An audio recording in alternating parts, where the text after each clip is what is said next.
Hola, buenas tardes. Mi nombre es Ana Trujillo y en la conferencia de hoy vengo a hablarles de los libros ilustrados o EJON, pertenecientes a la colección de Federico Torralba, que alberga una maravillosa colección de libros ilustrados japoneses. En la conferencia, en la primera parte, les voy a hablar de una serie de cuestiones generales sobre, ¿no?, características relacionadas con este formato tan característico del arte japonés, el libro ilustrado, utilizando imágenes pertenecientes a la colección de Federico Torralba, y en la segunda parte prestaré un poco de más atención a algunas de estas obras. En la historia del arte japonés, las artes visuales y la literatura han estado siempre estrechamente ligadas. Poesía, prosa, literatura, caligrafía, pintura, aparecen interconectadas en muchos de los ejemplos más significativos del arte nipón. A veces de forma muy evidente, otras de una forma más sutil, pero podemos decir que literatura y artes visuales fueron siempre de la mano. Podemos afirmar también que la cultura japonesa se caracterizó en el pasado y muy significativamente en el periodo Edo por haber logrado un alto grado de alfabetización de su población, aspecto que estuvo unido también al desarrollo de una importante cultura visual en la que la comunicación por imágenes ha sido muy importante. En el contexto del periodo Edo, esta cuestión queda perfectamente reflejada con la consolidación de una floreciente industria editorial, dentro de la cual el libro ilustrado va a ocupar un lugar muy importante. Precisamente este formato, el del libro ilustrado, es quizá uno de los formatos en los que esa unión de imagen y palabra queda perfectamente reflejada. No solo porque en muchos casos los libros pueden ilustrar obras literarias, sino también porque la propia caligrafía representa una práctica muy visual y muy estética. En este sentido, hay que destacar un aspecto muy importante. Al hablar de los libros ilustrados del periodo Edo, estamos hablando principalmente de libros impresos por medio del uso de planchas de madera y no de la técnica de tipos móviles. Para tallar la plancha de madera necesaria para imprimir el texto de una página de un libro, se pegaba la hoja con el texto manuscrito y a partir de esta guía se procedía a tallar la plancha, eliminando todo lo que no fuera texto. Por lo tanto, la técnica de impresión por planchas de madera implicaba que se estaba transfiriendo la caligrafía manual, lo cual lo diferencia radicalmente de la técnica de impresión por tipos móviles. Con las planchas de madera, un determinado carácter silábico o hiragana o un determinado kanji que apareciera o que aparezca distintas veces a lo largo del texto, ya sea porque una misma palabra que se repita varias veces, nunca va a ser idéntica, ¿no?, al igual que ocurre con la escritura manual, sino que va a depender del estilo de la escritura manuscrita, ¿no?, del calígrafo. Todas las variaciones estilísticas propias de la escritura manual eran transferidas al papel, a la hoja final del libro, por medio del uso de esta plancha de madera y por medio del uso de este tipo de impresión, ¿no?, por planchas de madera. Según Peter Kornicki, quien ha estudiado la historia del libro en Japón, esto hacía que aquellos libros o textos impresos por medio de planchas de madera, que el resultado en esa reproducción de un manuscrito haga que la obra en realidad sea única o irrepetible, ¿no? Esto nos lleva también a mencionar otra idea. La lectura de un libro impreso de este modo, ¿no?, era un proceso que iba más allá de la mera lectura del texto, sino que también implicaba una cierta valoración y apreciación del valor estético del estilo caligráfico, ¿no? La caligrafía es un arte que está íntimamente ligada al dibujo, ¿no? Ambas son artes gestuales, ambas requieren de los mismos instrumentos, ¿no?, papel, pincel, tinta. Ambas requieren además de las mismas habilidades técnicas, ¿no?, de una cierta sensibilidad y expresividad, un cierto sentido de la forma, del diseño, de la expresión gráfica. Indudablemente esto queda perfectamente reflejado en el libro ilustrado japonés.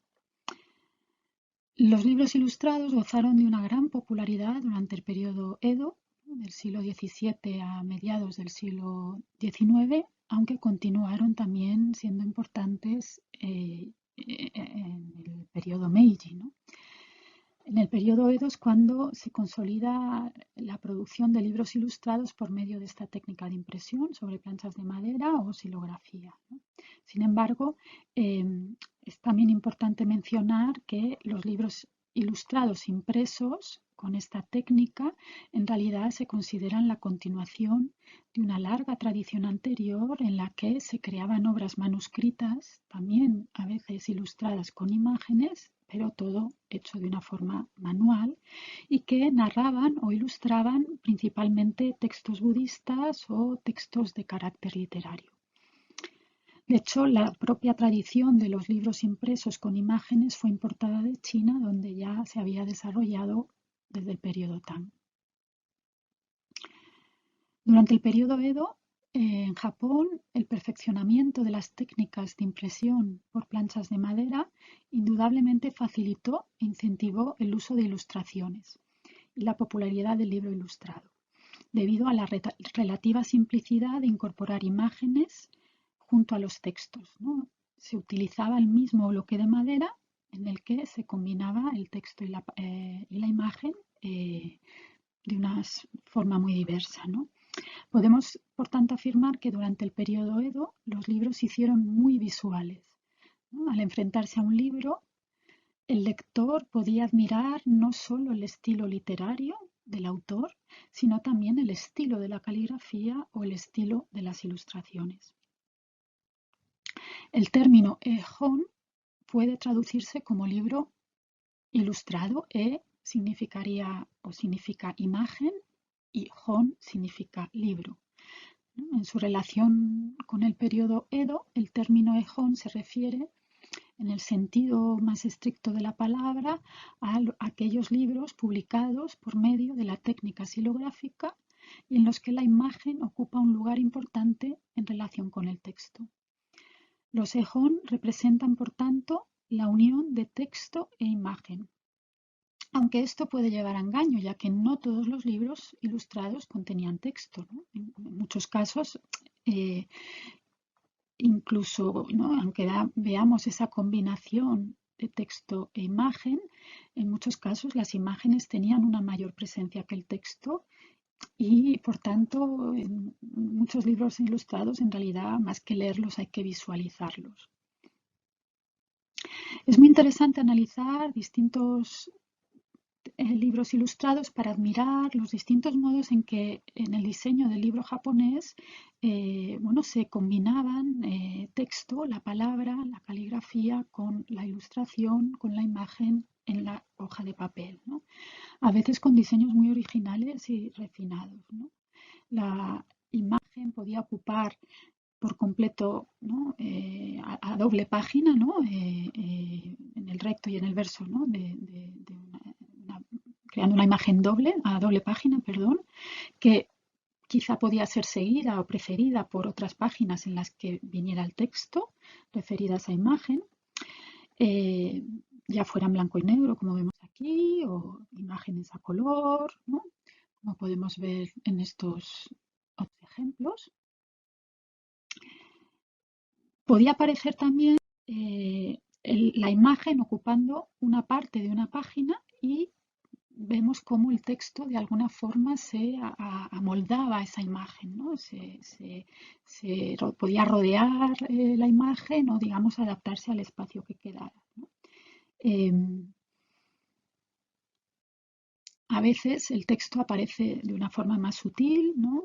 Ligeras, pequeñas anotaciones que casi de una forma muy poética van acompañando a la imagen, ¿no? Pero en realidad el modo de ir articulando ilustración y texto suelen ser, ¿no? Diseños muy originales, dependía, ¿no? del artista realizando, ¿no? las ilustraciones y la combinación con el texto. Podía ser, digamos, muy variado dentro de una misma obra podía utilizar imagen y texto en blanco y negro a color. Pero lo cierto es que realmente podemos admirar el enorme ingenio creativo de los artistas, ¿no? De los artistas japoneses y realmente de todas las personas involucradas en la producción de uno de estos libros, ¿no? Que reflejan pues, una sensibilidad y una originalidad hacia el diseño muy loables, ¿no? A pesar de este estrecho vínculo en el formato Ejón entre artes visuales y literatura, ya sea la prosa o el verso, hay también que destacar que se produjeron muchos libros con ilustraciones con un contenido no literario, ¿no? Eran libros que recopilaban diseños a lo mejor textiles para kimono, manuales de ikebana, libros de estilo para artesanos o manuales con modelos pictóricos para artistas, ¿no? Este tipo de manuales que ofrecían una gama, un repertorio de estilos o de elementos, especialmente en el ámbito de la artesanía, se fueron popularizando a lo largo del periodo Edo y hacían accesible a un público más amplio una serie de estilos y lenguajes visuales que anteriormente habían sido quizá más del ámbito más cerrado del taller artesanal y por tanto anteriormente habían sido transmitidos de generación en generación en este ámbito, ¿no? Con la producción de libros impresos, con la técnica de la silografía, eh, eh, el acceso a este tipo de referencias visuales se hizo mucho más amplia, ¿no? ¿No? Especialmente, ¿no? Los centros esta industria editorial que se va a consolidar, ciudades como Edo, Kioto, Osaka, Nagoya, ¿no? Con la difusión de estos manuales de estilo, como digo, estos repertorios se van a diseminar por todo Japón y realmente, bueno, pues es un fenómeno interesante, ¿no? Como las modas y los estilos imperantes, quizá en las ciudades más importantes, pues bueno, llegaban a otras ciudades o lugares de Japón, ¿no? Como digo, por medio de estos manuales se divulgaban estilos artísticos, motivos ornamentales, las últimas modas en cuanto al vestir, etcétera. En concreto, destacan también los manuales con modelos pictóricos para artistas que se denominaban gafu y que representaban un compendio de imágenes que encapsulaban quizá el canon o estilo de un determinado artista, de una determinada escuela pictórica y que se creaban, digamos, para servir en el proceso de aprendizaje de los aspirantes a artistas profesionales o quizá de los aspirantes a artistas amateur, ¿no? Por ejemplo, bueno, como podemos ver aquí en este libro de gran Hiroshige, en el que vemos una selección de motivos florales, eh, a color o, por ejemplo, ¿no? Distintos animales que, como digo, servían o pretendían ser un manual de referencia de aprendizaje, ¿no? Por medio de la copia, ¿no? Ofreciendo, como digo, este amplio repertorio. La producción de los libros ilustrados, Ejón, se desarrolló en el mismo contexto que la producción de las famosas estampas del mundo flotante o ukiyo-e. En ambos casos estamos hablando de una importante industria editorial consolidada en las principales ciudades del periodo Edo, por supuesto la capital Edo, pero también Kioto, Osaka, Nagoya. Como producto desarrollado dentro del contexto de una industria, el objetivo principal en la producción de estos libros era el beneficio económico, ¿no? Al igual que en las estampas, ¿no? La producción de un libro ilustrado implicaba, además, al igual que en las estampas, la participación de diversas personas, desde el editor, el autor del texto, el calígrafo, el artista que diseñaba las imágenes, el tallador, el estampador, etc. El editor era el inversor, era aquella persona que financiaba el proyecto y el que indudablemente quería no solo recuperar su inversión, sino también hacer beneficio económico, ¿no? Por ello, el editor tenía sumo cuidado en elegir a todas las demás personas que participarían en la producción del libro en cuestión. Podía, obviamente, decidir el tema del libro, elegir al autor del texto, pero también al artista que iba a ilustrar dicho libro. Debía también elegir a un buen grabador de planchas de madera que fuera habilidoso y que supiera transferir el texto e imagen de una forma fidedigna y que no afectara, ¿no? al diseño original, ¿no? ¿no? Digamos, sin perjudicar el material original, ¿no? Una vez que el grabador había tallado el texto y las ilustraciones en las correspondientes planchas de madera, el estampador debía entintar las matrices para transferir el texto e imagen al papel, ¿no? Todo era un proceso manual, ¿no? Y en el caso del proceso de la estampación, ¿no? El estampador presionaba la hoja de papel sobre la plancha de madera frotando con un instrumento llamado barén, que es un objeto en forma de disco que en un lado tiene un mango, ¿no? Y este proceso se debía llevar a cabo en cada una de las páginas que conformaban un libro y multiplicado por el número de copias que tuviera dicha publicación.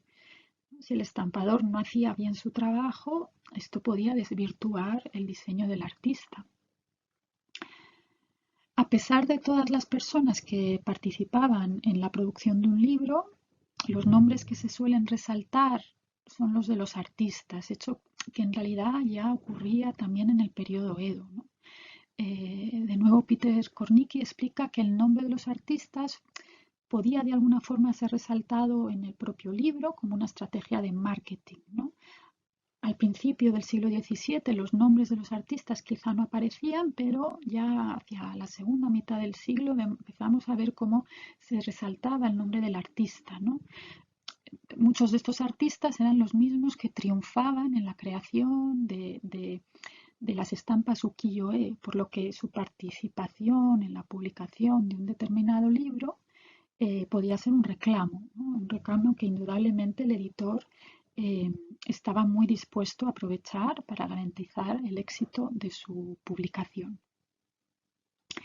Por otro lado, dado que la pericia de los talladores de las planchas de madera era esencial para transferir los diseños originales, también en algunos casos se podía llegar a resaltar el nombre de estas personas, ¿no?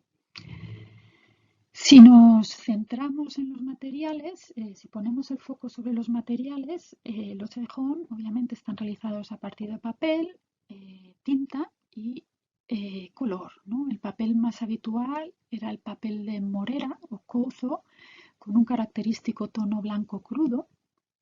Y respecto a la tinta, hasta la incorporación de materiales occidentales se empleó la tinta negra o sumi a base de finas partículas de carbón. Los colores se obtenían a partir de minerales y de plantas. Como ya he resaltado, ¿no? La tecnología que se utilizó para imprimir los libros ilustrados del periodo Edo es esa tecnología o técnica de la estampación por medio de planchas de madera. Esta tecnología, como digo, para imprimir papel a partir de bloques de madera, se conocía en Japón ya desde el siglo VIII, a pesar de lo cual a lo largo de los siglos se había preferido el trabajo manual para la copia de textos y para la creación de ilustraciones por medio de tinta y pincel, ¿no?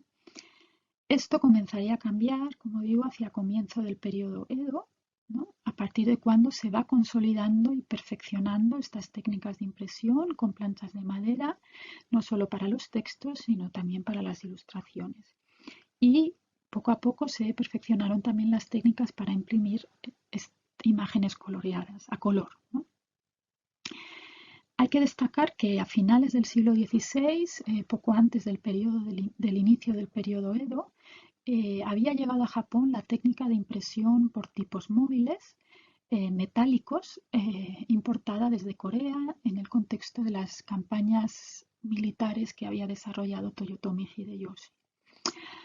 Además, también en este contexto, con la llegada de misioneros cristianos, los jesuitas habían introducido una imprenta europea.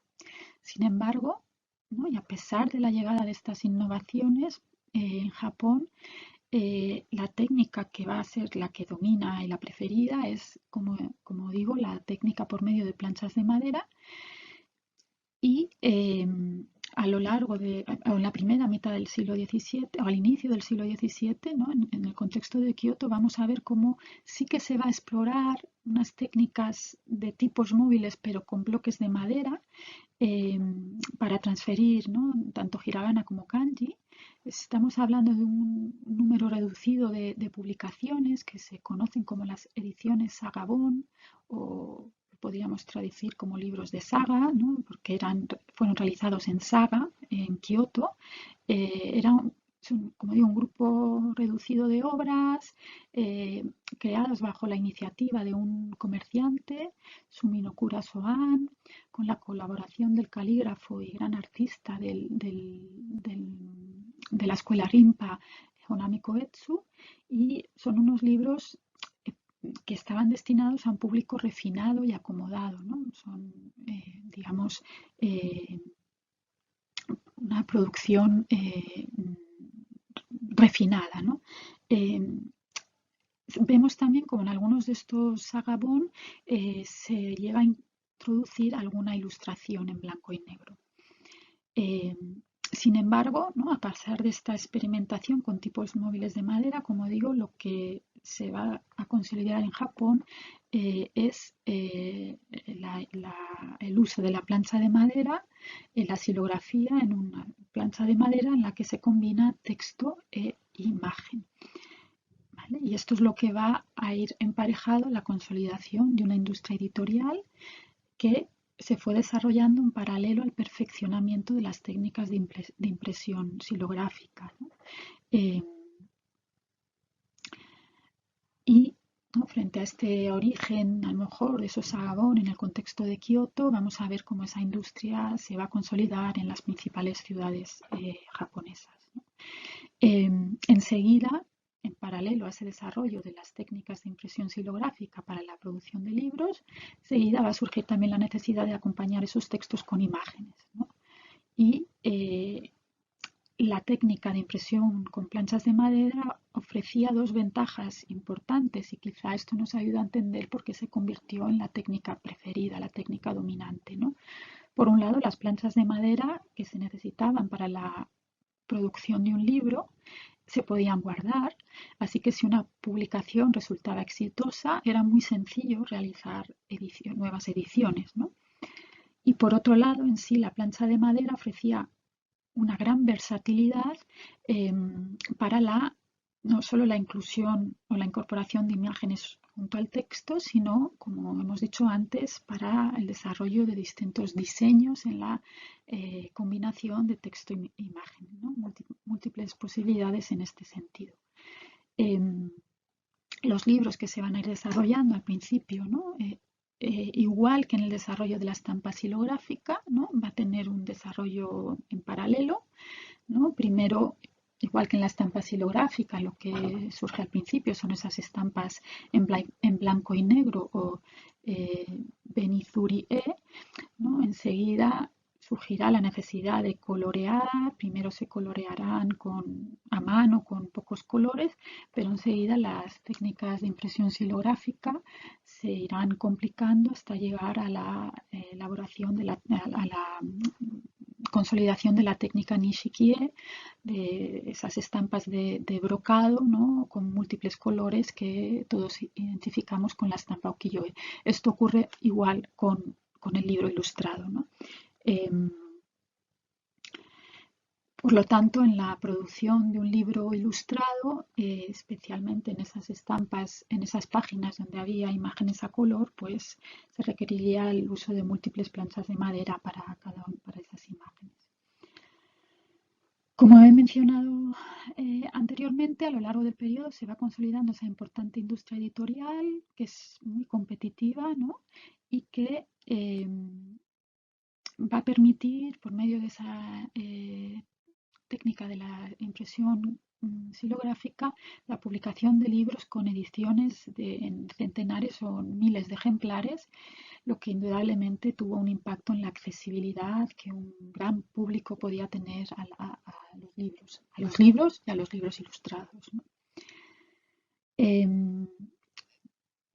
Quiero destacar también que aunque estamos hablando del libro ilustrado del periodo Edo, pero que en realidad el origen de este libro, o de lo que entendemos como ejón o libro ilustrado, serían esos rollos pictóricos que se habían creado en Japón en periodos anteriores, ¿no? Que había sido ese formato dominante para los libros, ¿no? Un formato alargado que se enrollaba en torno a un eje central, ¿no? Ese formato que se llama Kansubon, o rollo horizontal de mano, que también se puede denominar makimono, ¿no? Y que cuando ese makimono contenía imágenes se hablaba de e-makimono, ¿no? El rollo pictórico horizontal, el rollo ilustrado horizontal, ¿no?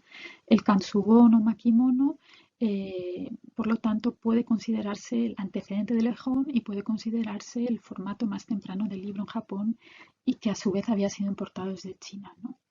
En términos de formato, el kansubon, ese rollo, el rollo o el emakimono, ¿no? El rollo ilustrado, se diferencia del libro encuadernado, que se denomina sashibon, o del rollo pictórico vertical, que recibe el nombre de kakemon.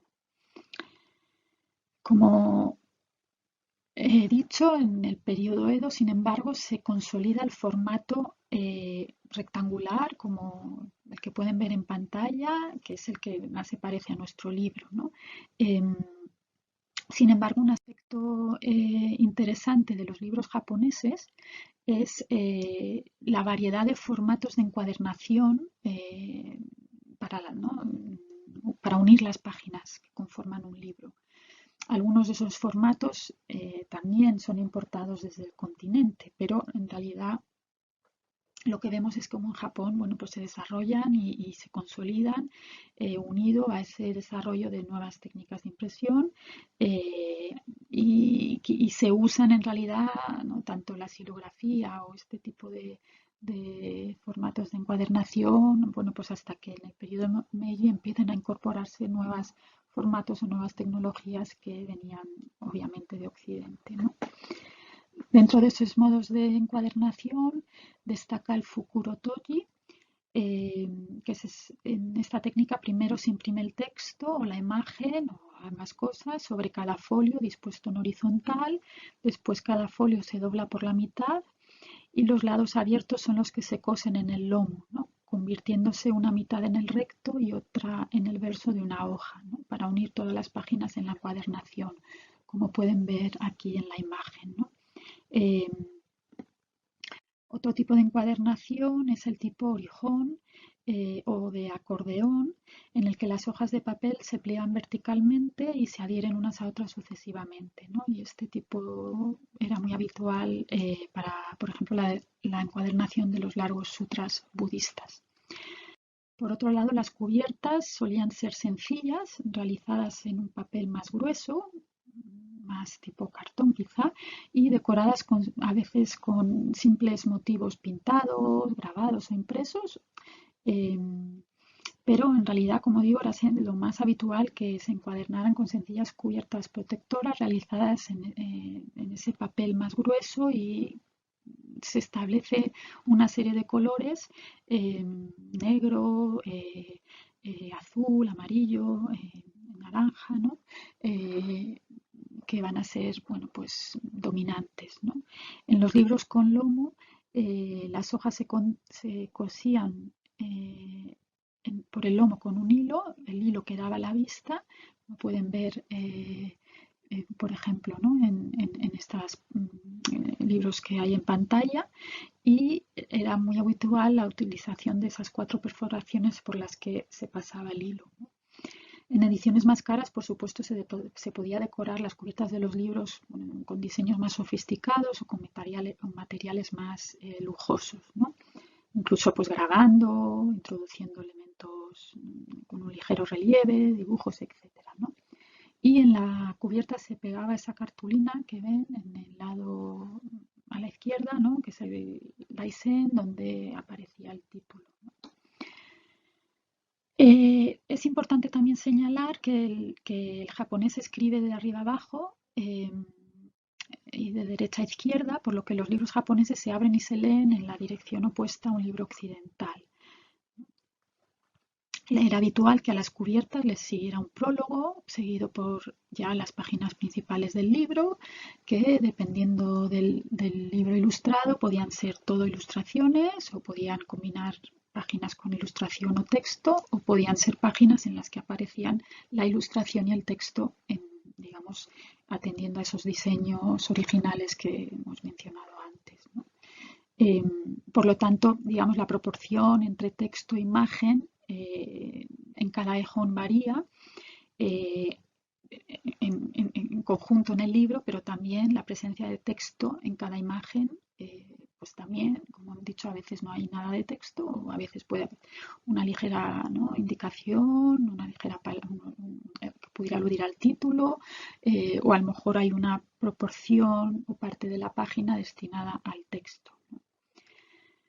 Si pensamos en la temática, los primeros libros ilustrados publicados, ¿no?, hacia el comienzo del siglo XVII tenían una temática literaria, ¿no?, clásicos de la literatura japonesa como el Genji Monogatari o compilaciones de poesía clásica, pero hacia finales del siglo comenzó a aparecer también una temática contemporánea vinculada a la vibrante cultura urbana. Y en este sentido encontramos un paralelismo con la temática del género ukiyo-e, ¿no? A ver, esa temática de los actores del teatro kabuki, las mujeres bellas o bijinga, y el mundo de los barrios de placer, ¿no? Encontramos también libros protagonizados por esos guerreros del pasado, también la temática erótica o shunga, así como esas otras temáticas populares como flores y plantas o el paisaje. Relacionado con este último tema, el del paisaje, destacan los libros que ilustraban lugares famosos de la geografía japonesa, así como lo que podemos entender que, ¿no?, se convierten en guías turísticas, ¿no?, de lugares célebres, como pudiera ser la capital shogunal Edo. Eh, Dentro de la colección de arte japonés arte oriental de Federico Torralba, los Ehon ocupan un lugar importante, ¿no?, además de estar formada por ejemplares de gran calidad. Encontramos libros ilustrados de variados artistas, entre los que podemos destacar algunas de las grandes figuras, ¿no?, de ese mundo del ukiyo-e, como pudieran ser Katsushika Hokusai, Utagawa Hiroshige, Kitagawa Otamaro, entre otros. Además hay ejemplares a cargo de artistas de otras escuelas pictóricas, así como autores ya pertenecientes al periodo Meiji. La colección tiene ejemplares de las distintas temáticas más emblemáticas del ukiyo-e: el paisaje, las mujeres bellas, los guerreros, los lugares famosos, el teatro kabuki, etc., ¿no? Además, junto a los característicos Ehon, encontramos numerosos manuales para artistas, ¿no?, esos gafu que he mencionado al principio, ¿no?, así como catálogos, pues, de estilo para kimonos o arreglos florales, etcétera, ¿no? Por ejemplo, la obra que ven en pantalla de Suzuki Harunobu, ¿no?, bueno, pues dentro de ese género del paisaje que he mencionado, una de las temáticas más importantes es la de los llamados lugares famosos o meisho-e, en la que tanto en la estampa silográfica como en los Ehon encontramos la representación de algunos de los lugares más bellos y célebres de la geografía japonesa, ¿no?, que en muchos casos habían sido celebrados y loados durante siglos en la poesía nipona, pero que vemos también como en el periodo Edo, ¿no?, unida a esa larga lista de meisho-e vinculadas a poesía o literatura clásica, se van a unir otros lugares célebres de otros enclaves, quizá vinculados a la nueva cultura más urbana consolidada en el periodo Edo, como pueden ser lugares famosos de la propia capital, ¿no?, o por ejemplo lugares famosos a lo largo de la carretera Tokaido, que era esa vía de comunicación que unía Edo, la capital shogunal, con Kioto, la capital imperial. En este libro que ven en pantalla, del célebre artista de la escuela ukiyo-e, ¿no? Suzuki Harunobu, encontramos imágenes que ilustran los lugares célebres de Edo, ¿no? Casi como si fuera un libro pensado para un viajero turista que quisiera llevarse un recuerdo de una visita a la capital. De hecho, en el título, la palabra Miyage se puede traducir como souvenir, ¿no? Es un libro en el que es un libro en blanco y negro, ¿no? En el que vemos distintos a lo largo de las distintas páginas, distintos diseños en esa combinación de texto e imagen, ¿no? Como podemos ver aquí, en el que en la parte superior vemos lo que pudiera ser como una nube en la que se ha ido incorporando el texto. En la parte inferior vemos un detalle, ¿no? de uno de esos lugares famosos de Edo.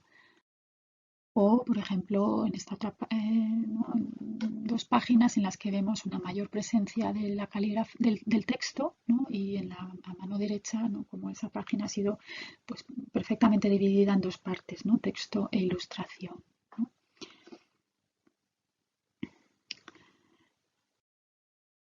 Vinculado a la temática de paisaje, encontramos pues el libro Ejón Fugaku Hyakei o 100 vistas del monte Fuji del gran Katsushika Hokusai, ¿no? Que es una de las obras dedicadas al monte Fuji por este artista, ¿no? El libro contenía 100 vistas de la célebre montaña japonesa. De nuevo es un libro en blanco y negro. Y bueno, al comienzo del libro, la primera ilustración, sin embargo, no representaba el monte Fuji o el perfil tan característico de la montaña, sino que aparecía una diosa, la diosa Konohana no Sakuya Hime, o podemos traducir como aquella que hace florecer las flores, que se trata, ¿no? de la diosa del monte Fuji, ¿no? Aparece sujetando un espejo y una rama sagrada mientras flota en el aire, ¿no? A esta representación de la diosa del monte Fuji le sucedían una serie de, ¿no? ilustraciones a doble página en el que el perfil, ¿no? del monte Fuji nos ofrecía, digamos, Hokusai distintas vistas, ¿no? de este importantísimo enclave geográfico, ¿no? Otra de las temáticas más importantes vinculadas al género ukiyo-e era la temática de las mujeres bellas o bijinka, vinculada a su vez a la cultura de los barrios del placer, ¿no? Como Yoshiwara en Edo, ¿no? Y que, bueno, Yoshiwara en Edo, pero realmente este tipo de barrios se desarrollaron en las principales ciudades en este periodo Tokugawa, ¿no? En la colección de Federico Torralba destaca como uno de los grandes ejemplares esta obra que pueden ver aquí, Seiro Ejo Nenju Gyoji, o podría traducirse como libro ilustrado de los eventos anuales en Yoshiwara, en el que podemos ver además la participación de dos grandes figuras vinculadas a este mundo de la cultura urbana vinculada, ¿no? al ukiyo-e, ¿no? Por un lado, Kitagawa Utamaro, ¿no? el artista que diseña las imágenes, pero por otro lado también el texto, ¿no? El autor del texto era Jipen Shaiku, que es uno de los grandes autores literarios de este momento y vinculados a, ¿no? esta cultura vinculada al mundo flotante, ¿no? Lo que va reuniendo el libro, como digo, son escenas de Yoshiwara en distintas estaciones del año, ¿no? La obra está dividida en dos volúmenes. Se trata de un libro a color. En el primer volumen se narran e ilustran hechos correspondientes a la primavera y el verano, ¿no? Es interesante también esta asociación con las estaciones, que es un rasgo muy importante de la cultura japonesa, esa especial sensibilidad hacia el paso de las estaciones, ¿no? Ese elemento pues, casi cíclico, ¿no? Entonces, en el volumen 1 se incluían esas referencias a la primavera y al verano, como por ejemplo vemos en esta imagen, esta procesión festiva por las calles de Yoshiwara. Y en el segundo volumen se incluirían escenas relativas al otoño y al invierno, ¿no? En este caso vemos una ilustración en la que vemos como un pintor se encuentra en su taller en el proceso de crear una gran pintura de un ave rapaz, mientras es observado desde la puerta por un grupo de bellas mujeres, ¿no? Algunos autores han interpretado como que este pintor podía ser el propio Utamaro, ¿no? Eh, como pueden ver en este home, las ilustraciones a color eran a doble página y bueno, aparecían, ¿no? Al comienzo del volumen y a continuación le seguía un texto, el texto de Jipen Shaiku, ¿no? En cada escena aparecía el título de cada escena en un cartucho, como pueden ver en esta imagen en el ángulo superior derecho de la página derecha, ¿no? Esta otra obra de Kawanabe Kyosai, titulada Kyosai Gaden, ¿no? Este artista es considerado el sucesor de Hokusai. Este libro ilustrado en concreto ya pertenece a la era Meiji, es un ejemplo de esos quizá manuales de artistas recopilando muchas ilustraciones o imágenes como referencia para artistas en su proceso de aprendizaje, ¿no? O sea, sería un manual de estilo, ¿no? En este volumen, Kawanabe Kyosai recoge por un lado sus reflexiones sobre la pintura, pero también ofrece dibujos en los que presenta no solo su propio estilo pictórico, sino también el de otros artistas. En estas páginas que he seleccionado, por ejemplo, vemos imágenes relacionadas con este género de las mujeres bellas o viringa. Sin embargo, el más famoso manual para artistas quizás sea el llamado manga de Hokusai, ¿no? Creado por el artista Katsushika Hokusai y que es un manual de dibujo para estudiantes, aprendices, formado por 15 volúmenes que Hokusai comenzó a publicar hacia 1814, ¿no? El título, el manga de Hokusai, manga podría traducirse, o podemos traducir el título como bocetos libres de Hokusai. Y eso es lo que se incluye en estos volúmenes. Es un compendio de ilustraciones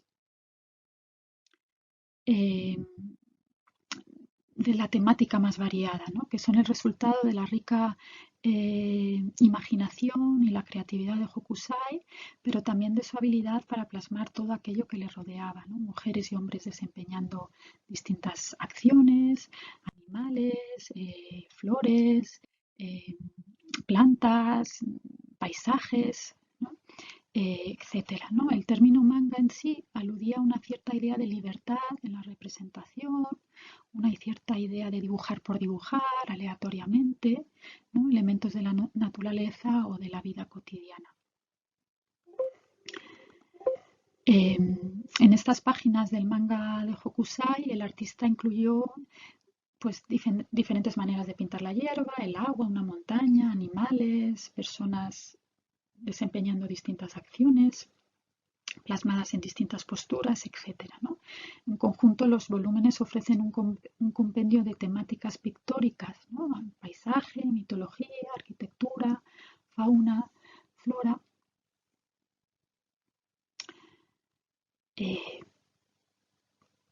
Los artistas que creaban ilustraciones para estos libros Ehon del periodo Edo no solo pertenecían a la escuela ukiyo-e, ¿no? También otros artistas crearon obras para libros ilustrados, ¿no? Este Ehon de Kameda Bosai, titulado Kyo-Chuzan o Montañas del Corazón, fue el resultado del encargo realizado por el editor Matsudaira Rosen al artista Kameda Bosai, y las ilustraciones están relacionadas con el ideal del sabio ermitaño confuciano, ¿no? En su búsqueda de unión con la naturaleza. Los paisajes montañosos a los que alude el título son paisajes de la imaginación, ¿no? Kameda Bosai había fundado una escuela confuciana en Edo, pero tuvo que cerrarla tras ser acusado de estar enseñando ideas heterodoxas, y a partir de ese momento se concentró en la creación de pintura y caligrafía, ¿no? Creando un estilo vinculado al Bunjinga como parte de ese camino hacia la sabiduría, ¿no? Las ilustraciones recogidas en este libro son el resultado de unos dibujos realizados con tinta china, con tinta sumi, ¿no? En el contexto de una fiesta a la que Kameda Bosai fue invitado en 1816, y que luego fueron convertidos en xilografías y publicadas en este volumen. En los paisajes que aparecen representados en este libro encontramos figuras solitarias en medio de la naturaleza que representan ese ideal del ermitaño confuciano, como por ejemplo en esta escena en la que vemos a una figura cruzando un puente, quizá de camino a esa pequeña cabaña situada en lo alto del acantilado, ¿no? Como podemos ver en la página izquierda. O por ejemplo en esta otra escena en la que vemos unas figuras dentro de una cabaña frente a un paisaje montañoso, ¿no? Son paisajes simples y delicados que transmiten una idea de tranquilidad, de sencillez y solitud en medio de la naturaleza, con unas gradaciones sutiles de color, ¿no? Combinadas con firmes trazos negros del pincel, ¿no? En algunas de las ilustraciones, como por ejemplo la que pueden ver en pantalla, el tallador del bloque de madera ha dejado los trazos del artista que excedían el límite del marco negro, ¿no? de cada papel, lo cual no era algo habitual.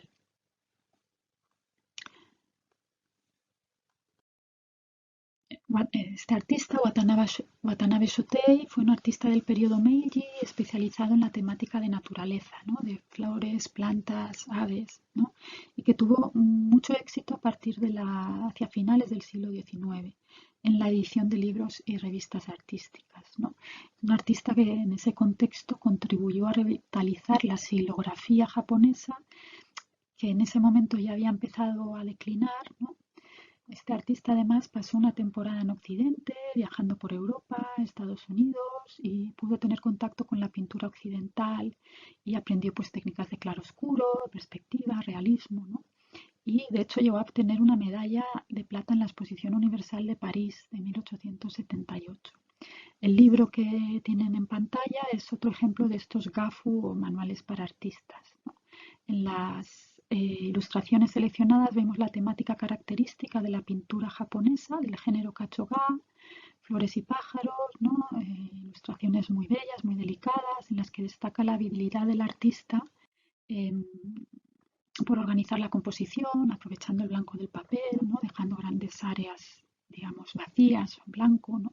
Aquí, por ejemplo, vemos estos cuervos japoneses o esta escena, digamos, de un río, o, por ejemplo, el característico ciruelo en flor, que es un árbol cuya floración a finales del invierno anuncia la llegada de la primavera y por lo tanto tiene pues ciertas connotaciones de alegría, de frescor, de renovación, ¿no?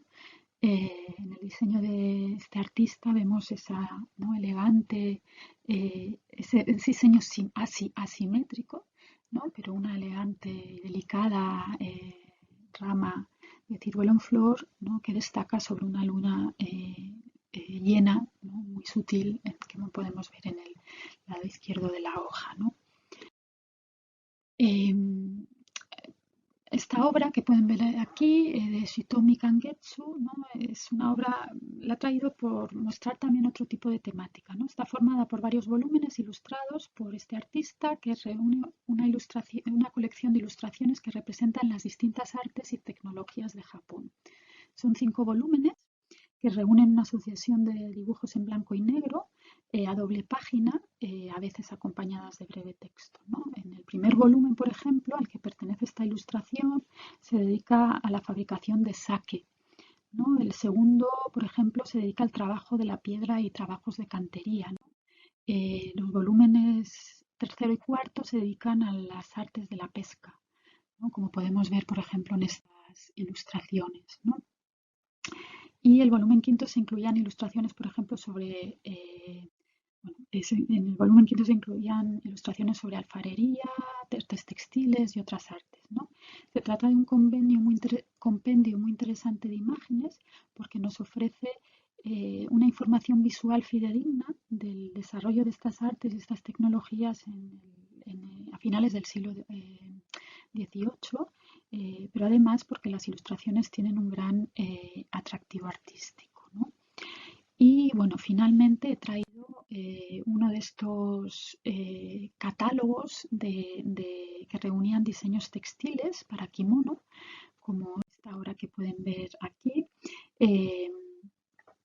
este tipo de libros ilustrados en los que en cada página se incluía el diseño para un kimono.